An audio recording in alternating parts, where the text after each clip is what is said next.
Chers auditeurs, dans ce nouvel épisode, nous allons parler de l'intégration post-acquisition en PME, ce moment charnière trop souvent sous-estimé.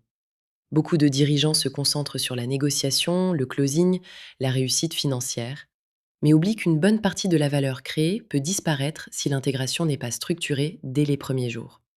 Le secret d'une intégration réussie commence en amont, avant même la signature définitive. Il faut identifier les acteurs clés, cartographier les process critiques comme la gestion des ventes, la RH, les systèmes d'information et commencer à bâtir un plan d'attaque, notamment pour les fameux 100 premiers jours. Une fois l'acquisition finalisée, place à l'exécution. Mise en place de quick wins pour rassurer et mobiliser, diagnostic flash des forces et faiblesses, reporting très régulier, point de gouvernance resserré, communication claire, autant d'outils pour mesurer et ajuster en temps réel. Mais attention aux excès. Imposer brutalement la culture du repreneur ou à l'inverse, tout laisser filer, mène souvent à des tensions ou à un essoufflement des équipes.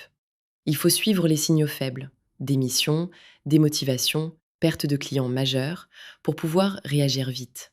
Et surtout, ne pas oublier de maintenir l'alignement du board et de piloter la dimension humaine avec autant d'énergie que l'opérationnel.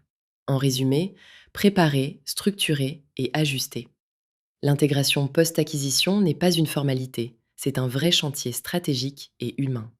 Si vous souhaitez approfondir le sujet ou être accompagné, rendez-vous sur le blog de Scale to Sell ou contactez-nous directement.